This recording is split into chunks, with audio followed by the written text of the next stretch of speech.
जो दुखद हादसा हुआ है,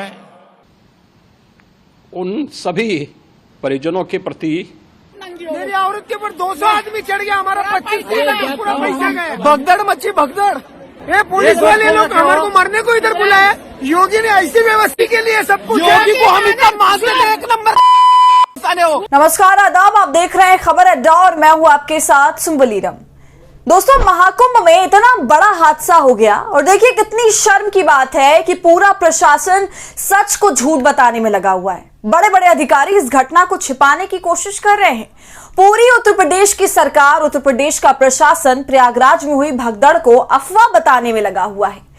देश के प्रधानमंत्री, देश के राष्ट्रपति, गृह मंत्री सब ये मानते हैं कि प्रयागराज में भगदड़ हुई और उस भगदड़ में अपनों ने अपनों को खोया, लोगों ने अपनी जान गंवाई और कई लोग घायल हुए। लेकिन उत्तर प्रदेश की सरकार और प्रशासन ये मानने के लिए बिल्कुल तैयार नहीं है। और दोस्तों, 18 घंटे के बाद कहीं जाकर पुलिस प्रशासन ने आंकड़े सामने रखे हैं और इसी के साथ अब योगी जी भी प्रकट हो गए हैं, वो भी आंसू बहाते हुए।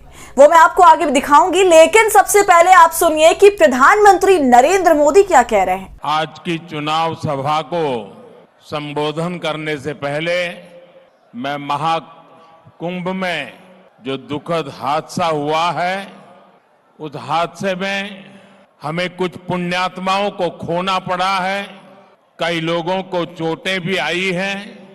मैं प्रभावित परिवारों के प्रति संवेदना व्यक्त करता हूं। तो बताइए, क्या ये अफवाह फैला रहे हैं और क्या देश के गृह मंत्री अफवाह फैला रहे हैं? दोस्तों, इसी के साथ देश के गृह मंत्री अमित शाह भी लिखते हैं कि महाकुंभ में हुए दुखद हादसे से अत्यंत व्यथित हूं। इस दुर्घटना में जिन लोगों ने अपनों को खोया है, उनके प्रति अपनी संवेदनाएं व्यक्त करता हूं।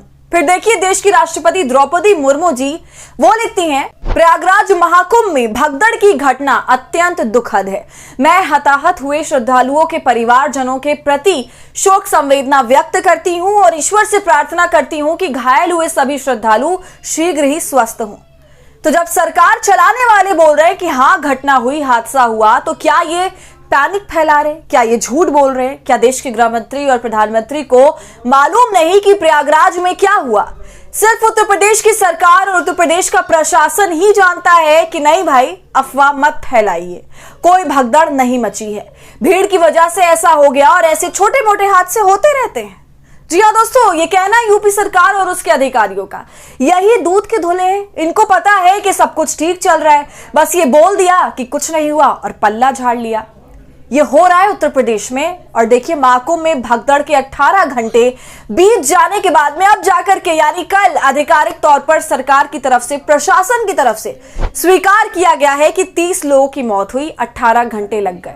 मतलब हर घंटे बताते रहे कि इतने करोड़ लोगों ने स्नान किया, लेकिन लोगों की मौत का आंकड़ा स्वीकार करने में, क्योंकि ये कड़वा सच था, चुभने वाला सच था, वोट बैंक काटने वाला सच था, इसलिए 18 घंटे लग गए सब कुछ बताने में। और देखिए, अब योगी आदित्यनाथ भावुक हो रहे हैं, कैमरों के आगे अपनी संवेदना व्यक्त कर रहे हैं। घटना दुखद है, मर्माहत करने वाला है। उन सभी परिजनों के प्रति हमारी पूरी संवेदना है। लेकिन सवाल यह है कि अभी तक जवाबदेही और जिम्मेदारी के नाम पर किसने इस्तीफा दिया? किसकी कुर्सी गई? किसी की नहीं। मुआवजे का ऐलान तो कर दिया गया है, इसके लिए कमेटी भी बना दी गई है, लेकिन क्या अब वो लोग वापस आ जाएंगे? क्या सरकार को पहले से अंदाजा नहीं था कि इतने लोग आएंगे, तो उस हिसाब से इंतजाम किया जाए? और दोस्तों, जो सबसे बड़ा सच है वो है वीआईपी कल्चर का सच। इसी के कारण सारी व्यवस्था को एक तरफा कर दिया गया और इसका खामियाजा आम लोगों ने भुगता। और बेहद शर्म की बात है कि इतना सब कुछ होने के बाद यूपी के अधिकारी ये कहते हैं कि कुछ हुआ ही नहीं है। देखिए, ANI ने खबर जारी करी है और लिखा है, प्रयागराज उत्तर प्रदेश, महाकुंभ में रात 1-2 बजे के बीच हुई भगदड़ में 30 लोगों की मौत हो गई है, 25 लोगों की पहचान हो गई है और बाकी 5 की पहचान की जा रही है। वैभव कृष्ण, DIG महाकुंभ। तो DIG वैभव कृष्ण ने यह बयान दिया है, प्रेस कॉन्फ्रेंस करके ये सब कुछ बताया है। और अब देखिए, एक और अधिकारी हैं जो इसी का उल्टा बता रहे हैं, SSP राजेश द्विवेदी। ये जनाब साफ कहते हैं कि कोई भगदड़ ही नहीं हुई। SSP राजेश द्विवेदी का बयान तब आया है जब इससे पहले खुद राष्ट्रपति मुर्मू और प्रधानमंत्री मोदी ने अपनी संवेदनाएं व्यक्त की थी और भगदड़ हुई है ये भी कहा था, लेकिन ये जनाब कहते हैं कि अत्यधिक भीड़ थी जिसके कारण श्रद्धालु घायल हो गए। आप किसी भी अफवाह पर ध्यान मत दीजिए। तो सुन रहे हैं आप, इतना गैर जिम्मेदाराना बयान इतने बड़े पुलिस अधिकारी का कैसे हो सकता है? योगी जी को अपने अधिकारियों की ओर एक नजर देख लेना चाहिए, क्योंकि इससे तो लोगों में और पैनिक होगा, उन्हें और गुस्सा आएगा कि इतने लोगों की मौत हो गई, लेकिन ये पुलिस अधिकारी तो कुछ और ही बकवास कर रहे हैं। और अब देखिए हमारी भारतीय मीडिया की महान एंकर रुबिका लियाकत क्या कह रही हैं। अफवाहों पर ना जाएं कतई नहीं, भव्य और दिव्य कुंभ जारी है।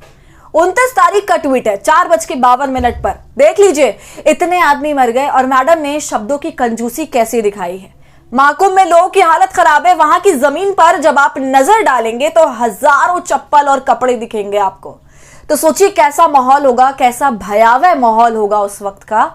लेकिन रुबिका जी यहां भी सरकार के पक्ष में काम कर रही थी और जैसे ही सरकार ने डेटा जारी किया वैसे ही खबर लिख डाली उन्होंने कि हाँ, महाकुंभ हादसे में 30 लोगों की मौत, भगदड़ में मरने वालों में 25 की पहचान हुई। बैरिकेड टूटने से सोई हुई भीड़ पर चल पड़े श्रद्धालु, 90 लोग अस्पताल में भर्ती। महाकुंभ में फिलहाल स्थिति सामान्य। मेले क्षेत्र के डीआईजी की प्रेस कॉन्फ्रेंस।